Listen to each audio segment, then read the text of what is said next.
voluntarily you got involved with Ninja Tune, but this was again by your rules that you understood that stoicism and that something is right about this.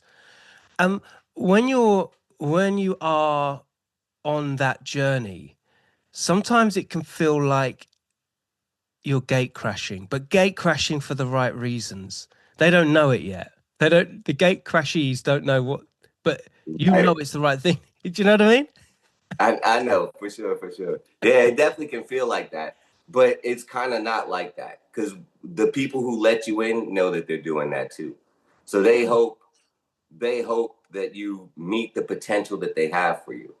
But the amount of opportunity they're going to give you is dependent on how much effort you put in to meet them. Because what some knowledge I hear. Go on, Louis. Everyone in the industry is kind of on a slope. Like it's a pyramid to be the top of your lane in that industry. So because of this, you can't actually vouch for someone who's not going to match your work. True. Not going to match your work ethic. So you know that. Sure. Yeah. So you get put through your paces or rather, they decrease the amount that they give you. They spoon feed it, even though you're pushing like more, please, because it is based on cosign. Yeah, it's always a test. Killa Kela podcast. KillaKelaOfficial.com. Street Culture TV. Beatbox created. Killa Kela. And we're here to talk about world music and street culture. Killa Kela podcast. Well, ladies and gentlemen, Killa Kela podcast, live and direct, central London, or as central as you need to be. Could be, should be. You don't want to be anywhere else, and it serves you right if you do. The foolish ones, they will do. Maybe 650 plus podcasts. Okay, people, our sponsors, the mighty GK Nifty Heads, have 10,000 play-to-earn GraphPunks NFTs to give away. Get ready as London's white trash goes blockchain digital with Bitcoin Cash tokens locked into them to claim. Get yourselves over to the website gkniftyheads.com and play to earn now. And on that note, I'm going back to previous lives right here with a gentleman that I've frequented. I mean, it's hard to explain like how much this man knows about me and particularly my formative years. We're heading over to the east coast of Africa, of all places, to meet my friend who nomadically has travelled the MC culture of hip-hop, starting in DC, then roaming around the various states and then landing in North America to the Canadian pastures, and then touring with the Killa Kels and the DJ Vadims and the Yara Bravos and the DJ First Rates and the Mr. Things and all the different people that created the Russian percussion in the late 90s, early noughties. The BLURUM13, how are you? I'm good, man. I'm good. After that intro, I have to be good. There's no other choice.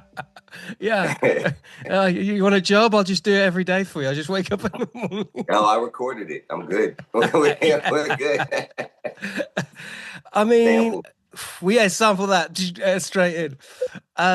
It's a pleasure to be actually face to face. I mean, we've obviously batted back and forth on social media here and there, and we have about 5 years worth of sitting in the back of a tour bus together back in the noughties. But yeah, it's good to see you, brother. Yeah, think about it. We've kind of been in each other's personal space longer than most people have been roommates. So that's kind of crazy, right? Yeah. And it's testament that as soon as the camera goes on, it's like the next day. Yeah. Oh God, it is wrong, isn't it? It's wrong, but so right. Yeah. Well, I mean, it's what made you, right? It's how you become the powerhouse on stage that you are. And like, there's nobody else. We watch so many, at least me, I see so many artists come through the studio, and that kind of daily live work is missing. Like, it almost doesn't exist anymore. You don't have the tour rat culture anymore. So you really don't have people that, like, we would do 6 shows a week sometimes. That's unheard of now. People can't do that. No. Like, you know what I mean? And you're doing a 45-minute beatbox set on top of the show. So like, it's nuts. The whole thing is nuts. Yeah, that work ethic is hard for me to find, man. And those people that have done it are the people that I play with now, who have done it all across the world. Like, because you know that's how you go from a 15-minute show to a 2-hour show, is because you have these vets, tour vets, people who can be on stage, you can like live give it to them. So yeah, man, Yeah. it's definitely a school. It's a school that we kind of went through that's almost forgotten, I feel. 100%. When we were studies, you Hmm. know, through the conduit of DJ Vadim, big up Vadim, which is all part and parcel of the reason why we're having a conversation, because oneself is coming to Jazz Cafe, which is going to be a big look, and I'm guesting alongside you guys. And there's obviously some fault lines of how this all came about. Oneself became the frontal project that it did. Yeah. But yeah, the graft. I don't think there was any one of us that knew what the fuck we was doing, but there's certainly No, one. that was my fourth world tour. I was the leader for the first Russian percussion tour, Yeah, and yeah, then after that, we kind of morphed into, okay, this is how we do it. This is how the game works. But the reason, the live game, that is. But the sure. reason that him and I hooked up was because of Koala and Ninja Tune. Ninja Tune wanted to give Vadim a live show. At that time, and I had just come off of Bullfrog, and Bullfrog we're tour rats, so we were doing almost 200 shows a year at that time. So Damn. yeah, so like people were hiring me to create live shows for a lot of people, and I really liked Vadim, so we stuck. But the another group, Nomadic Massive, which comes out of Quebec, they're huge now. They came out of the Bullfrog School of Performing, which Yeah. is me, Koala, A-Track, um, Yes. who used to come over all the time. Dave One. I don't Dave know if you won. A-Track Yeah. brother. Obscure Yeah, Disorder. That yeah, those that guys. Jesus, we're throwing some names there. Bullfrog as well. Like I haven't heard that name for a while. Kid Koala, big up Kid Koala, because he's an Yeah, big unsung up. fucking hero, man. Yeah, man. He's doing things that will be studied 40, Yeah. 50 years from now. I want to rock. Oh my god. Right? Yeah, right. And now he's live scoring puppet shows. Like he has created the whole live theater puppet show. It's called the Storybook Mosquito. Shout out to Koala, that's my man. Yeah. If he comes to London, go check that out. Yeah. And what's it called? Also, The though, I got Mosquito. What's it called? the Storybook Mosquito or Storyville Mosquito. Wow. Okay. And he tours Yeah. that around the world. He tours it around the world. It's like live puppets, like the old school style, like kind of wooden-esque looking puppets with Wow. emotion on a live set. And he Mm. has these, yeah, it's yeah. I'm not gonna give it away because it's his thing, but Yeah, it's but fire. Bluey, It's do you definitely. think just but sticking on the touring thing and these, you know, Mm. because it's a circuit in itself. Like to hear that Koala and these bands are still out there. Do you think there is a separation now between music industry and live industry? I mean, obviously, like when it comes to music industry, people have to go and perform live. That goes without saying. But the creative aspects, like, do you feel like there is these dual lanes that sometimes the record industry flit into, but majority of the time it's just people just making a living and getting by? Well, now more so than before, Mm, because the live show is kind of tanked with the popularity of dancing and music linking. right. Not in a bad way. So before there used to be like you would go to. I'm going back for the people that watch, but like no, we can go a little Lady Gaga. So most Sure. people watch the early Lady Gaga stuff on stage. She'd have like maybe 15 other dancers doing the choreography with her. But then they would leave and she'd get into a song again, right? Mm, Now it's more so where everybody's on stage bouncing the entire time and yeah. nobody's actually spitting the lyrics. It's all over a track, right? It's It's like a all over a glorified voice. halftime show every single pop Yeah. event. And so because of that, we have lanes again. Those of us who do perform actually have lanes. So Yeah. my favorite example when people ask me about how to do live stuff, I give them the Dave Matthews Band and De La Soul. These are two bands. Recently, less De La Soul because of rest in peace, True Yeah, Roy, who rest in passed away a peace. few years Rest in back. peace. But Dave Matthews Band is just that band. Their live show is consistently their live show, and they've been touring for the last 20 years despite having any new releases. Mm. So once your live show is consistent, it doesn't even matter if people like the music because live entertainment, it hits harder, right?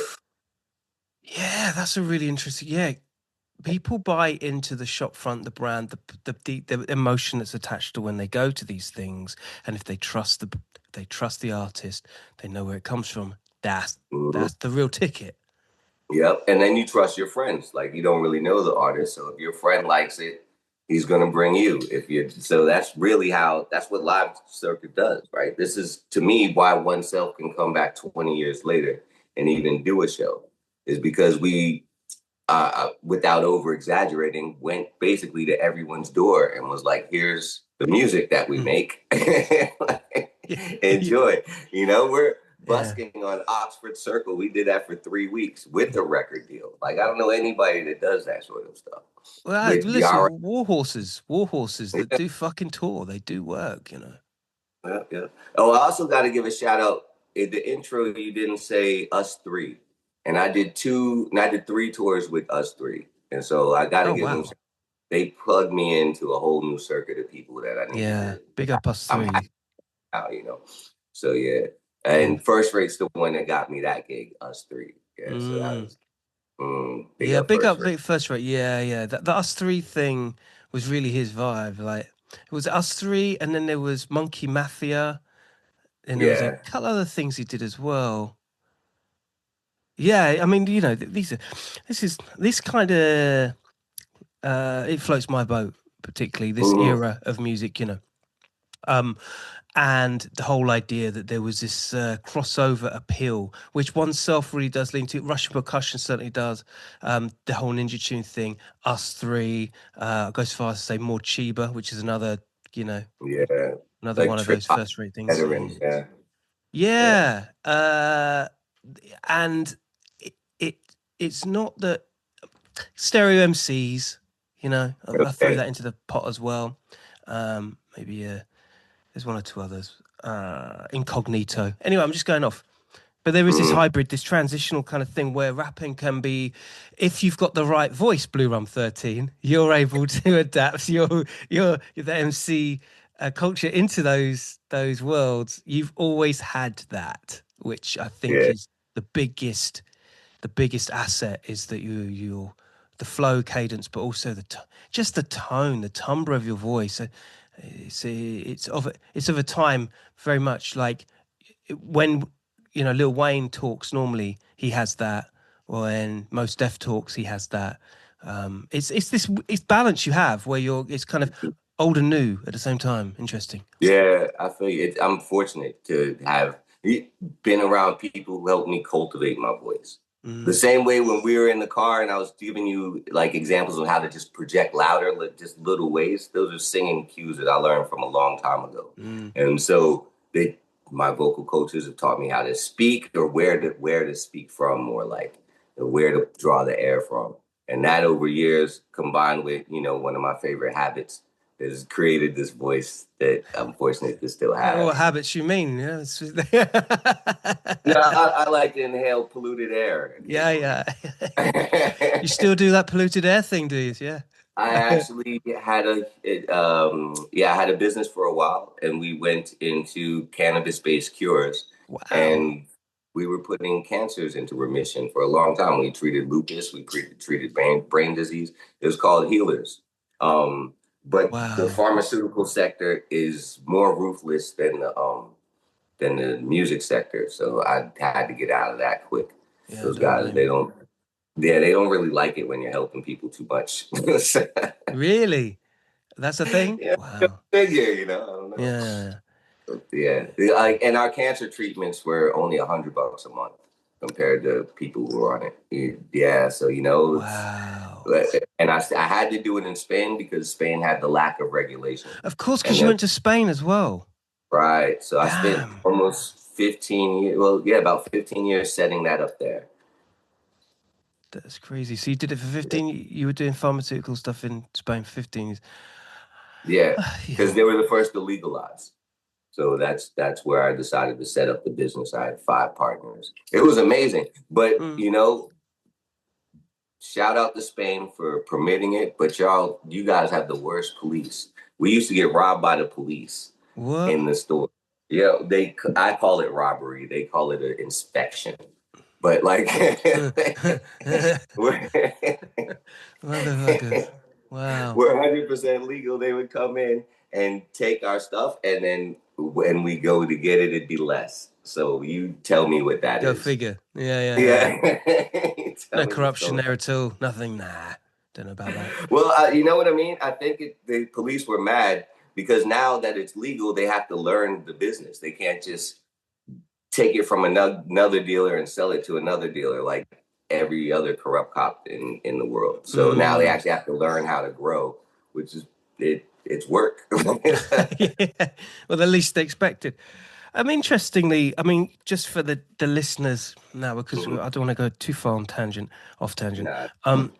So you began your career in the US, DC, Yeah, Maryland, DC. Maryland and DC. Well, my brother I was born in New York. I have an older half brother, 10 years, and he was bringing me tapes from New York. So I don't even remember who the DJ was that he was recording off the radio at that time because I would have been 10 years old. So maybe Red Alert, maybe some early Red Alert stuff. That kind of makes sense. But I like I would hear UTFO mixes, like, because he's 10 years older. So he would bring me what was like avant-garde, but 80s stuff, you know? And I'm getting into Prince Paul and De La and Kid and Play, you know, but he's into the older. So he would bring me these tapes. And then I found a producer here. This is where Kid Koala and I first met up at like 15 years old. What? So You're 15 years old? Yeah. So Mad. this part of the story is crazy. I actually never told this, but now everybody involved is friends and somewhere else, so I can tell the story a bit more. Please. But like, Koala and we used to be sent off in our schools. They would take people who, they called it leadership camp, but I know that I was a cut up. You know what I mean? So maybe they saw some potential, but they wanted to change the people who had some sort of influence in the classroom from being a negative influence to a positive influence. Oh, wow. So I met Koala at one of these camps for like, I don't know, smart kids who don't give a fuck. I guess that's what you call it. But like, so we met there. Yeah. And from there, we actually formed a small group. We were in a rap group for like, I don't know, 8 months. And then later he joined a group that was close to his high school. And I hooked up with a guy, this is where it gets really interesting, called SP Methods, who now goes by the name Analog Art. And he is Cannabis's first producer. And so, right, I didn't know at the time, I had a tape upstairs, but me and Cannabis, who then he called himself the Bug Dealer, would meet every weekend. So we wrote together before he was Cannabis for like a long time. And when we were in the van touring, I knew this, but he was on some other shit. So I didn't mention it.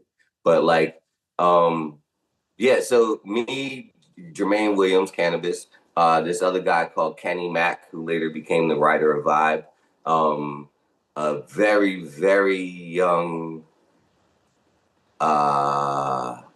his name just escaped me, Odyssey, very, very young Odyssey was in the area.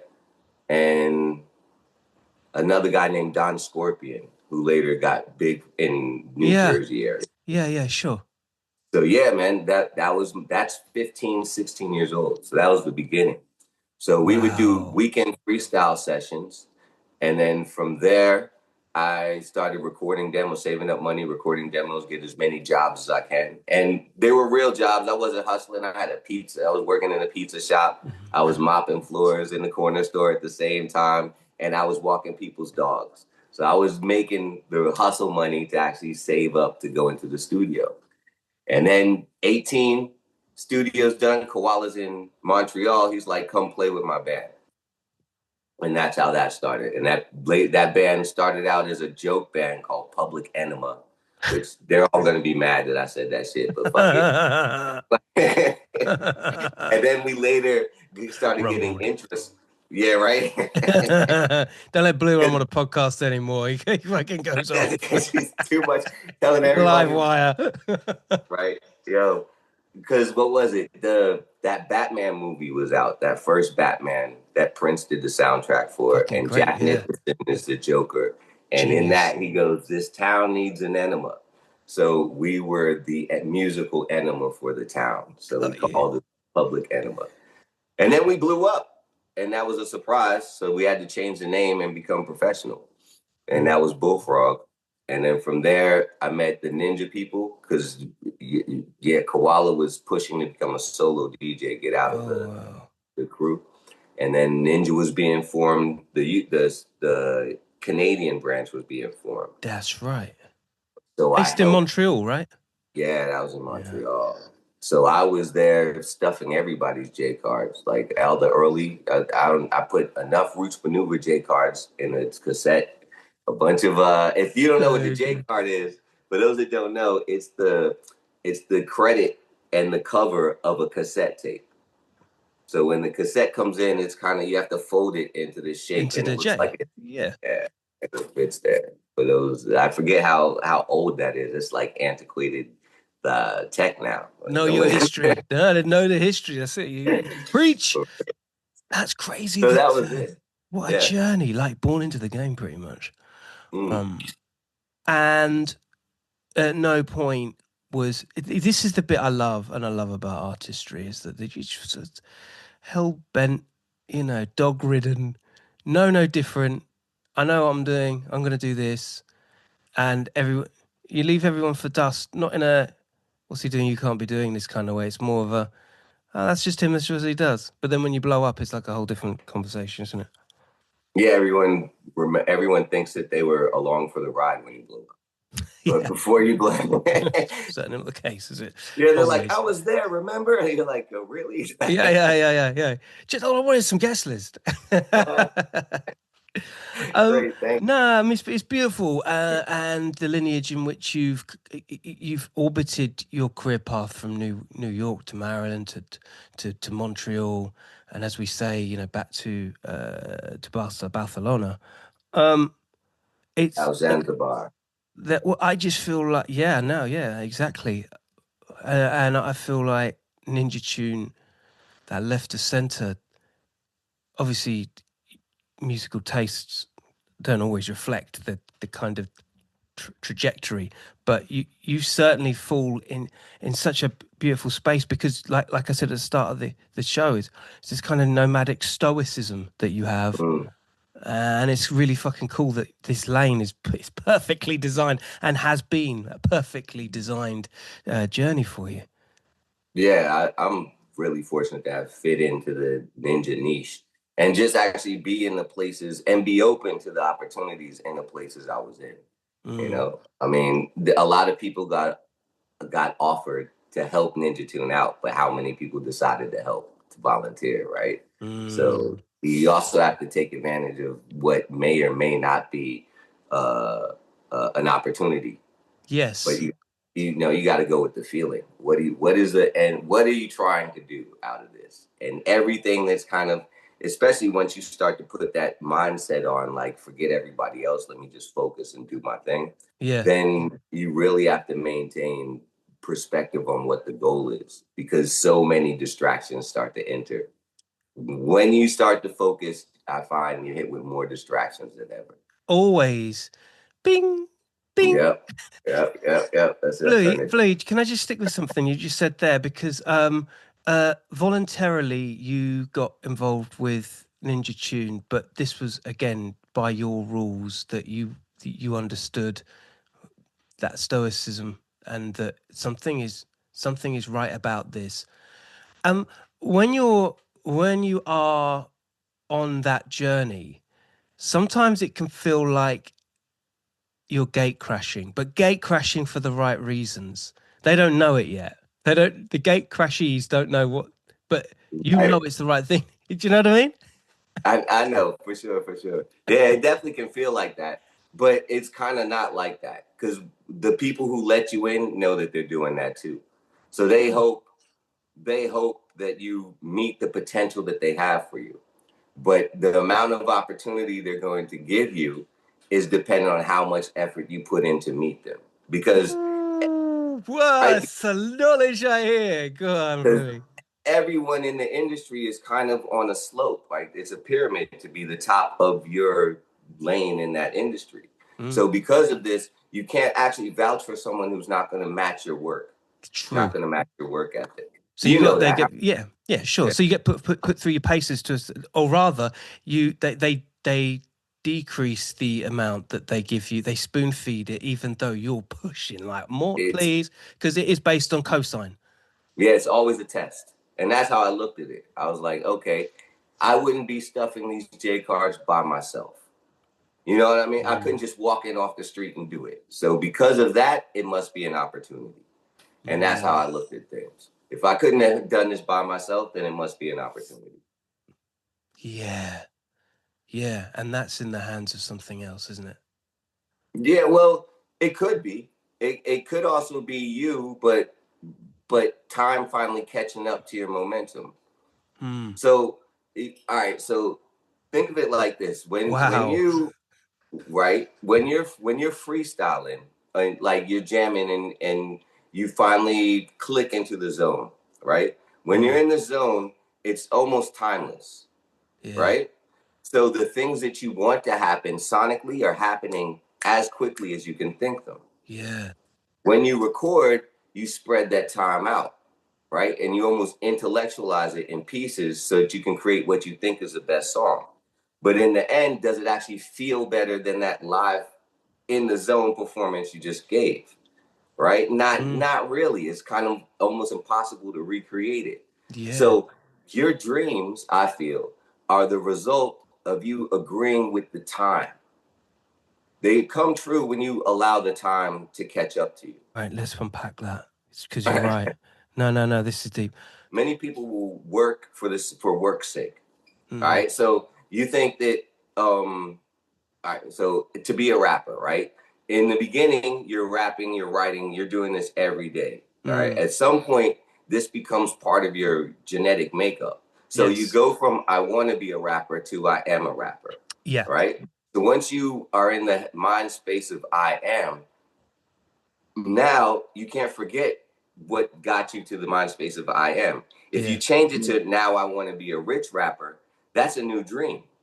Right? The beginning dream should have been I want to be a rich rapper. But if that was the dream. But now you've switched it. So now you have to go into a new thought path. So the universe has to open up and reassess what dream that is. And the universe is really just it's a cascade of thought. For every single person, your future is only what you imagine, and your past is only what you remember. So for everybody, your whole life is just your thoughts. It's not the reality of things. Yeah, sure. Yeah. Right? This is where people get like, unstuck, don't right? Yeah. Even writer's block. It's a mental thing. It's not even a reality of things. It's a personal blockage because you're not agreeing to something in your thought process. That resistance is real. A lot of people do so, not just, creative block, but just this, like you say, the timekeeping of things. Yeah. So what's the high end level of this resistance? It's self-sabotage. Yes.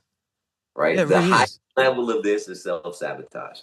Most people kind of just, I don't think I can do that, and just kind of get a little path around what they want to do. But most people the people that have a dream and don't achieve their dream usually don't achieve it because of their own lack of effort when the time arrives. That's that's heavy on the shoulders to deal with as well. Yeah. It's hard to feel like everything is actually your fault when you haven't had to have that reality before. Yeah. But the truth is, it is. the word is what's the phrase? The truth will set you free.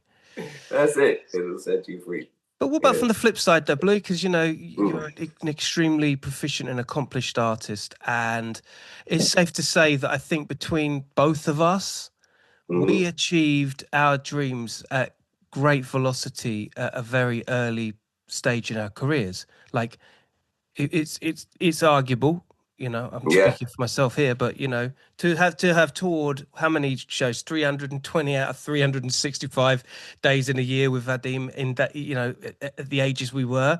Like, Yeah. there is the flip side to that as well. So what happens when you do achieve those dreams? Is there still resistance? How does that feel? Well, for me now, I have just been in the process because I don't know if people know, but I have many bands, and I also create band concepts for other labels. So I can't say which ones I've done, but there's a lot of concept bands that have come out and then later disappeared, and a lot of that is my influence. Yeah, there's So NDAs in this motherfucker. So, yeah. yeah, exactly, right. So like, it if because I like doing this, there's no end to me for that. Like right now, I have a bunch of people coming in about 2 hours to learn performance from me. So Wow. like, I envision myself as, you know, some old dude with a cane and tuxedo going 1, 2, 3, and 1, 2, like, like Yeah. a well-dressed drill sergeant, you know, at Yeah, 80. sure. So like, it for me, the scope of my career was many, many things. And the whole idea, the holistic journey is to be able to put all of these aspects together and my friends together in the place that I'm building now, and kind of have, like I was saying, a musician's retirement home for friends of mine. Yeah. Because we don't always take care of ourselves, and here's a great place to retire, like by the beach, and just, you know, it's awesome here, and they take care of retirees, and the medicine's really cheap. So I was like, yo, let me think about it like that. So that's where I'm at now. Is that in the end, we can have an old ass jam session and take a nap, and have another jam. Yeah, maybe walking football, something like that. Yeah, maybe something like that. There'll definitely be water polo because of the pool. Yeah, just for the Yeah, joints. it'll be fire, dude. I love that idea. I love that concept. Yeah. Circling very briefly back to oneself. Vadim on the last podcast spoke of the timeline and how it worked with from his album Life from Another Side that came out in 98 or something.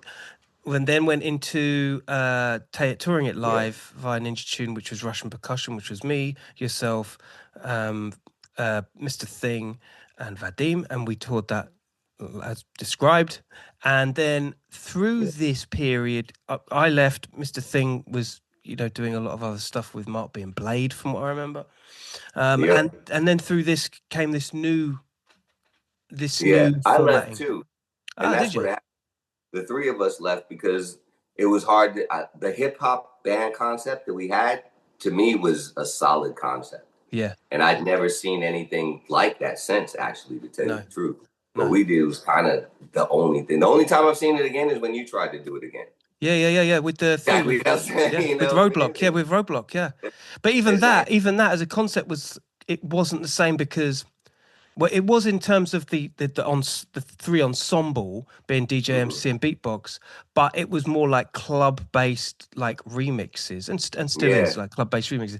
Like what was going on with the Russian Percussion, it was almost like jazz infused original songs being covered off of our own projects, which is being it was jazz. To me, it was jazz being played through hip hop elements. Yeah. So it was jazz because we were free. Like it was a freestyle the entire time. Like some tracks were longer, some verse was. It was a very special thing. That shit was my favorite. You know, when we do the transitions into one song to the next. Yo, that shit used to be so sick. And we used to look at each other when it sounded great. We're like, yeah, that was fucking cool. Yeah, that was it. Yeah. Yeah, we used to feed the audience mad cake for sure. Yeah, because no one show was the same, really. Nah, it was a lot of fun. But yeah, so anyway, when I left, I was working on another Bullfrog album because we were about to be signed to Atlantic Records. Okay. I was working that as much as I can, and we ended up on a subsidiary. We ended up with Rope-A-Dope, a subsidiary of Atlantic. So that's how that worked out. Wow. Yeah, not crazy, no. And then when I came back from recording, we actually recorded a lot of that album in Abbey Road Studio. Really? visit Vadim during that time because we were stuck. Like, and you know how it is when the label rents the studio, you don't go anywhere. Like the coffee, everything's coming to you. Yeah, So totally. so yeah, You just get on and work, you. yeah, basically. Don't worry about it. We'll hold the Beatles. We don't care. You stay in that Abbey Road studio. Take your pictures after. Yeah. Yeah. So that's where and so when I finished that, I came back and the Russian percussion was different. Mm. So Vadim was like, "What do you think about this band?" I had already met Yara because remember her band opened up for us in Malmo. Yeah. Her and Dee, Yara and Dee. They opened. Big up Dee Dee as well. She was my girlfriend for a bit. Yeah, she was flying, smart. So fucking cool. Yeah. What's she do now? Do you know what she does now? I don't know, but it wouldn't surprise me if she's a doctor now or a lawyer or something. She was smart. Yeah, she was smart, man. Yeah, smart kid. Smart woman. Yeah. Yeah, for sure. So that was and then Yara became a part of the Russian percussion, and then you joined thereafter? They kind of built that version around her because she had so many features on that album, on the Art of Listening album. And then the Russian percussion, then oneself. Well, we toured as the Russian percussion band. That's what it was. And that's when we started getting, I think John Ellis was on keys for most of it then. Yeah, sick, John Ellis. Yeah. And shortly after that, we became oneself because Vadim had one more album to fill on his Ninja Tune deal. And instead of do a solo album, he decided to make it this group album. Cool. And, which was cool. And it was good for the label too, because they were revitalized in it. They're like, oh, okay, we did all these Vadim. I don't know what else we can do for Vadim. And then we come out, it's just like, oh, okay, we can go this route. Because even though Ninja's an underground label, every label wants to have their hits. Like you need to have your legacy to almost solidify the effort. You need something that's a hit. Yeah. So they chose us, and then they actually. This is one thing that people don't understand is like once the label decided that we were a band, now it's time to get big label funding. So that comes from outside the label. And at that time, they had us audition. We did a lot of noon shows. And to me, if you do a show at noon for a bunch of business people at work, it's an audition. Yeah. So, you know what I mean? Yeah. Like, this is not a concert. This is something else. Yeah. Don't try and sell me any different. Yeah, I know what this is. I just came off another label. So I know. Yeah. So they had us do that. And fortunately, because I had the past experience, I knew how to handle this one. And so for the first half of it, I just told jokes. And then the second half, sometimes if I get on, I can be pretty funny and shit. So like it just you can. Absolutely. And I've seen it happen. Especially the more intimate crowd, the better. It's that, it's that real, up close, personal, the banter. I get you. Yeah, if you give me about 20 people, I can be really funny, So we got there, and they loved it. They freaking loved us. We only did Bluebird and Be Your Own. Those are 2 songs we performed. The rest of the time I talked, and they loved it, dude. And then from then, we got the call that, okay, it's a go. And then we started getting budget. Wow. So that's what took it on road. Yeah, that's why Oneself is his biggest album, is because we met the potential that the label saw in us at the time. So they had no problem backing it. And then time comes around to negotiate the second album, and none of us had any idea what we wanted. Right. So, and if in this business, you have to have a long-term plan. Otherwise, they'll let you tank yourself because it's a tax write-off. Yeah, sure. Wow, so that's crazy that it ended that way. Yeah, but it's for the best because now we have a classic album. We didn't have a chance to really fall off. Yeah. Like imagine if we got underfunded for the second record. Then it would have sucked. It would have shown. The second record has to have features from all the people we just toured with and all. So the second record should have had a budget for MIA on it. Should have had a budget for Finley Quay. Should have had a budget for Soul to Soul.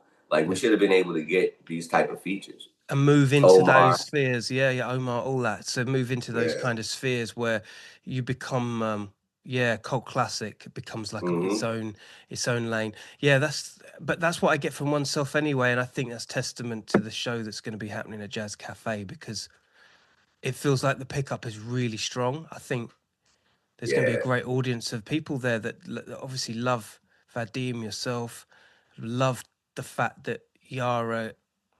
It's all a journey, man. It's all one big journey, and to have that album as it's a magna opus. There you go. Yeah, You know what I'm saying? right.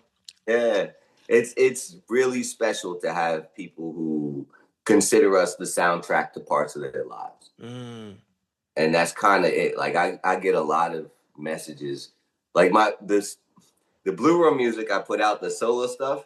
Those messages are very different. Like it's like athlete messages from one athlete to another. Yo, those raps are crazy. Blah blah blah blah. The one self messages I get are like, yo, this song changed my life when I was at this period in my life. Or like, I was thinking that I was going to go and break up with my girlfriend and I listened to this song. Like, our songs help people make decisions, which you don't. I didn't write anything thinking that was, you know what I mean? It's pretentious to write a song thinking that this will help people change their lives. But you just write what you feel. And I'm fortunate that people felt it. We're really lucky, you know, in that sense. We are. It's almost like it doesn't come from you, does it? It's something else, and if it serves right in landing with you, then you're the conduit to make them people respond. What a right cycle. again, Crazy timing. cycle. It's timing. You happen to be the mouthpiece for the message that needs to happen at that time. Yeah. And there's plenty of people like that. Yeah. And it's going to be a great the re-entry of Killa Kela's coming into the BLURUM13 Yara Bravo Vadim stage again. That's going to be a trip. It's going to be fire, man. I can't fucking wait. Yeah. And Jazz Cafe, it's off the rails. Like, I mean, what could possibly go wrong? yeah. Oh shit! I better knock on something now. Yeah. You know how music is. Everyone knock, please. Really. Bruv, honestly, it's going to be great. I mean, as yet, we've still got to decide what is actually going to happen on the stage. But that all being said, can't wait. It's going to be great. What's the date on it, Blue? Do we have the date? October 1st. October 1st. October 1st, Jazz Cafe, Oneself. Performing their entire album with special guests, and more. Snuff's going to be there as well. Big up Snuff. Doctor's Orders. Yeah, no. So yes, hold tight, Rod. Thank you so much, BLURUM13, for joining us. Hello, man. I appreciate it. Definitely. Total and utter vibe. Week starter sorted. Give your viewers a little look at the graffiti corner. There you go. Yeah, that's it. Full 360 of the culture right there, you say. There it is. The rest of the place is dirty, so that's it. That's all right. That's all you get. This is looking good. I mean, he did this 24 hours before we were doing the podcast. You see? Yeah. Right.